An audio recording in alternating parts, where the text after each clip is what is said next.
Hello friends, चला तर मग आपण आता बदामाविषयी माहिती जाणून घेऊया. 1.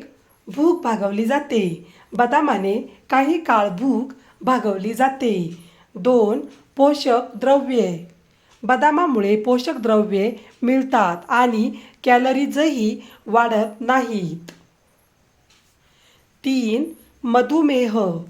मधुमेह झालेल्या व्यक्तींनी बदाम खाल्ल्यास त्यांची शुगर लेवल नियंत्रणात राहते. 4. रक्तपातळी वाढवण्यास मदत. बदामाची सालं कोरडी असल्याने सहसा लोक ती काढून टाकतात, पण ही साल शरीरातील रक्तपातळी वाढवण्यास मदत करतात.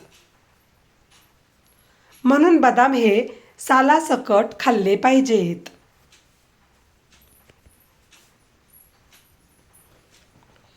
5. तांब्याचे प्रमाण जास्त. बदामामध्ये तांब्याचे प्रमाण जास्त असते, जे रक्तशुद्धीकरण करण्यास उपयुक्त ठरते. 6. त्वचेचा स्निग्धपणा. बदामामुळे कोरडी त्वचा असणाऱ्यांना त्वचेचा स्निग्धपणा वाढवण्यास मदत होते. 7. पचनक्रिया सुधारते.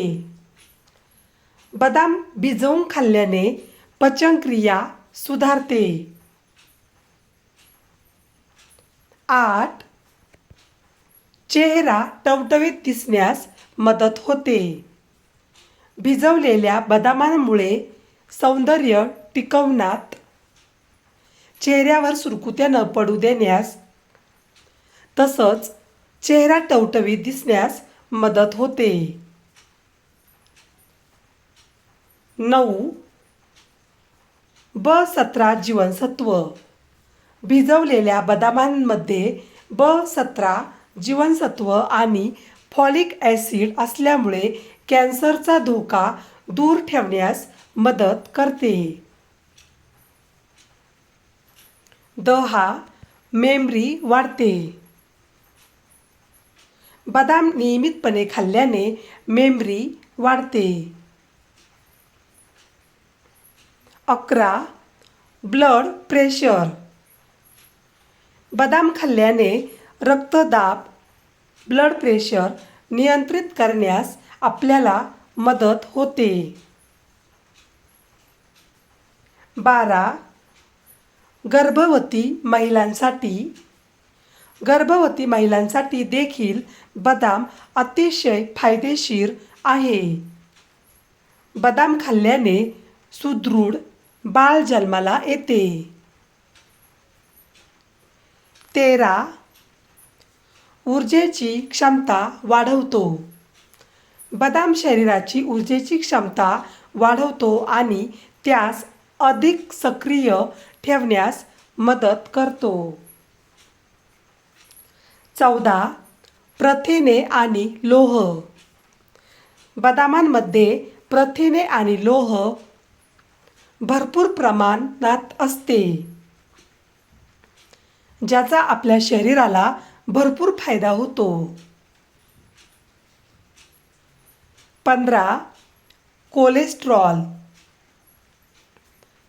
बदाम कोलेस्ट्रॉल आणि ब्लड शुगर नियंत्रित ठेवण्यास मदत करतो.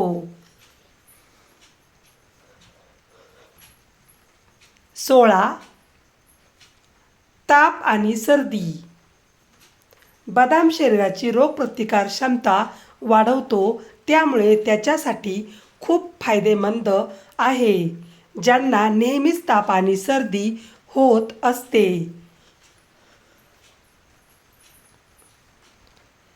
17.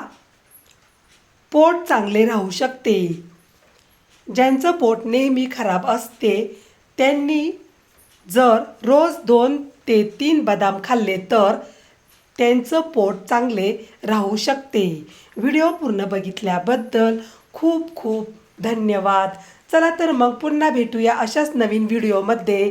तोपर्यंत बाय बाय.